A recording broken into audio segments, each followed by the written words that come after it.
Hi everyone and welcome to Nina Sofra. Today we will be making Chebakia.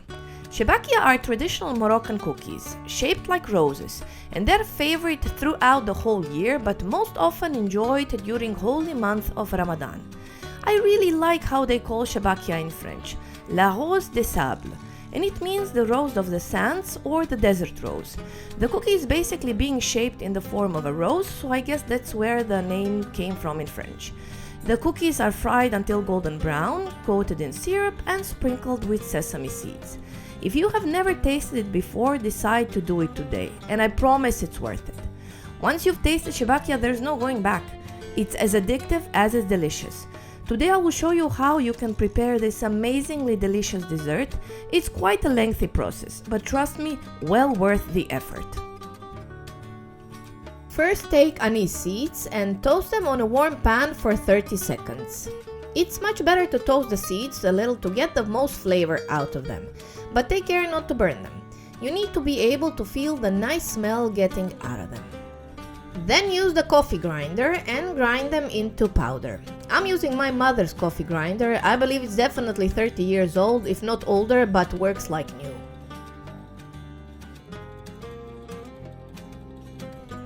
Then do the same with sesame seeds. I was toasting them until they lightly change the color and put them aside to cool off a little.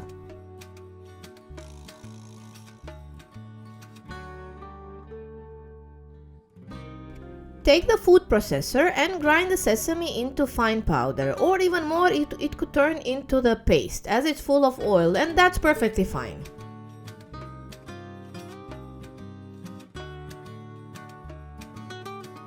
Also, take the almonds, toast them in the pan or inside the oven with the skin for 5 to 10 minutes and then grind them into food processor until they turn into oily paste. For this you will have to stop 1 or 2 times, scrape the almonds from the sides and start again until you get a smooth paste or butter.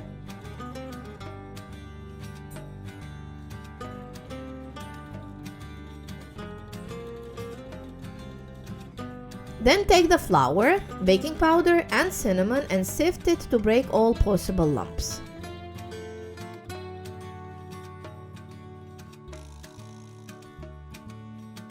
Mix it with a spatula and start adding the rest of the ingredients. Anise powder, sugar, salt, curcum.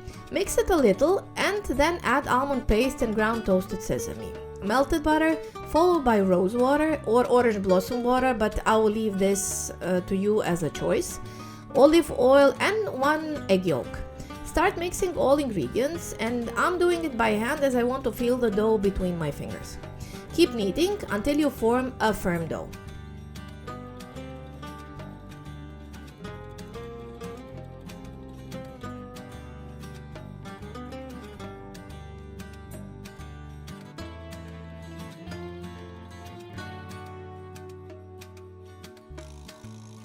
The last thing to add is the vinegar. Add it and knead until it all incorporates.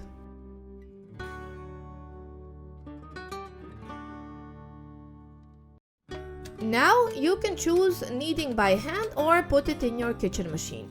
It takes about 10 to 15 minutes of kneading until you form a hard but elastic dough.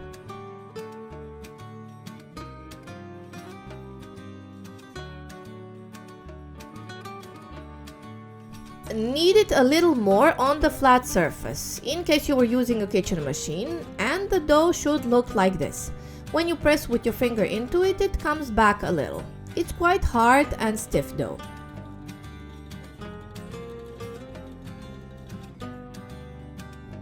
Now put it on the flat surface, divide it in 3 parts, and then roll each part into a longer sheet and fold for 3 times. Then wrap each part in the plastic foil. Wrap it tightly to remove all the air and leave it to rest for 30 minutes.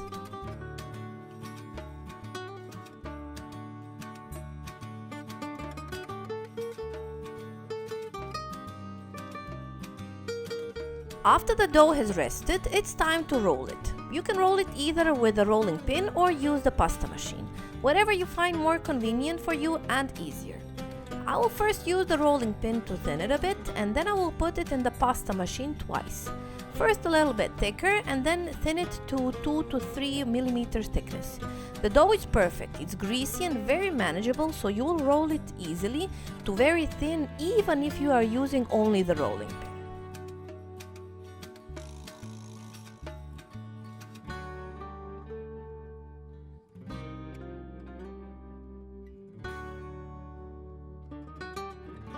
Then cut the edges. Save them on the side, cover with a plastic wrap, as you will use it all later. Use the cutter with perforated edge and cut squares or rectangles of your preferred size. Mine were something about 7 to 8 centimeters. And make 3 evenly spaced cuts lengthwise in each rectangle. These cuts should be almost the length of the rectangle, but should not cut through the edges of the dough. The resulting rectangle will have 4 strips of attached dough.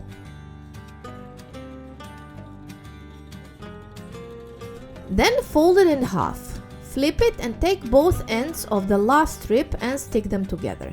Stick them well with your finger not to break apart. Take the middle of the last strip, stick it to the next strip and divide them with your fingers to half from the other 2 strips to form a flower. Then place it on the flat surface, form it a bit with your fingers and cut the ends if they are too long.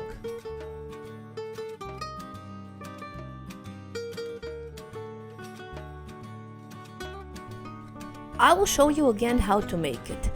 Here you can see my cutter with perforated edge. Again, fold the rectangle in half, seal 2 opposite edges of the last strip together. With the thumb of the other hand, divide the strips in half and create the shape of the flower. Finish the rest of the rolled dough to make flowers of this shape.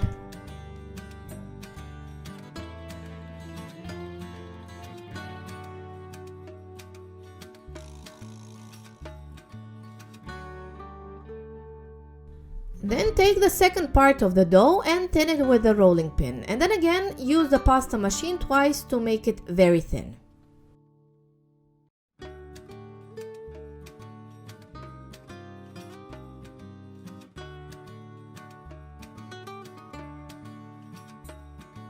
I cut the dough sheet in 2 parts as it was too long and cut the edges. And now I will show you one more easier way how to make another shape of Chebakia. Cut the thin dough in stripes width of about 1 centimeter.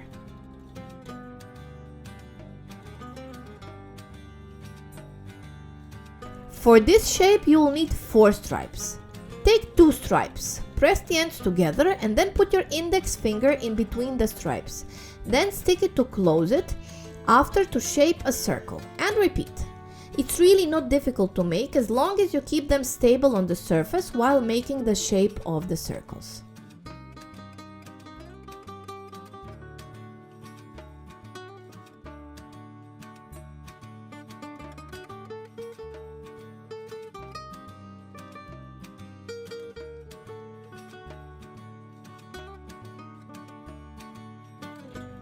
Then take the third stripe and wrap it around one side of the small circles. And do the same with the fourth stripe.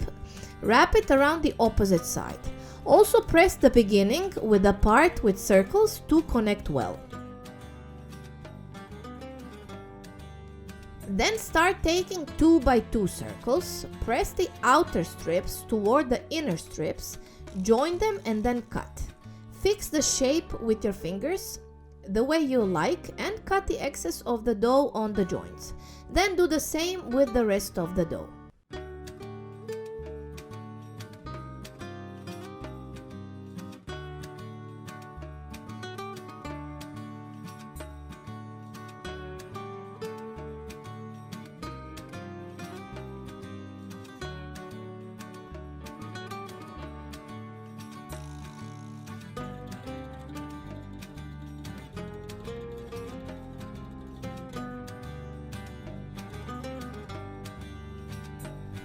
I will show you now an easier shape if you think this was too difficult for you. You can see now how the dough is very thin, like 2 millimeters thin, but it's very stretchable and firm, so you can work with it without any problem. Simply roll the dough, cut small squares, take one and connect 2 opposite points, so you will get something like a small pocket. This shape looks so cute on the plate and it's really easy.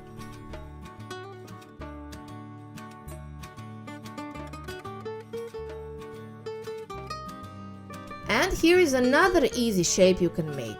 Cut the small stripes, like 5 of them. Pinch the ends together well and then shape the inner ones into curves, so the outer ones will follow. This one is really easy, but you must pinch them well together because otherwise while frying they will detach. But they will still look nice. Believe me, I tried it and it looked great. Whichever shape you choose, you will choose well, as they look magnificent in any.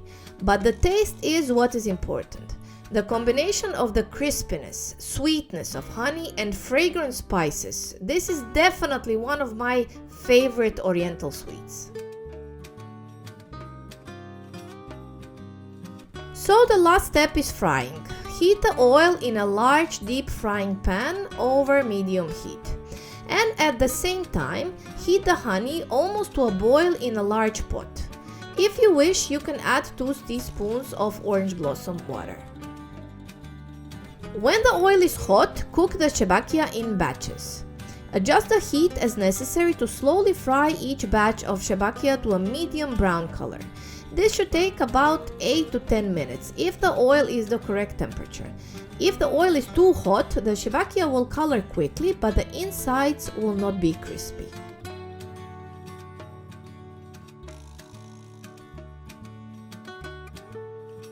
When the chebakia is fried to a medium golden brown, use a strainer or a slotted spoon to transfer them from the oil directly to the warm honey. You will hear the nice sizzling when they touch the honey.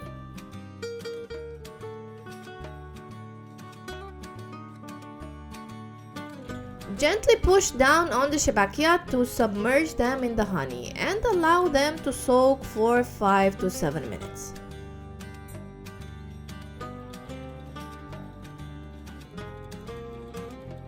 They will turn a rich, glossy, golden color as they absorb the honey, and in the meantime you can begin frying another batch of cookies.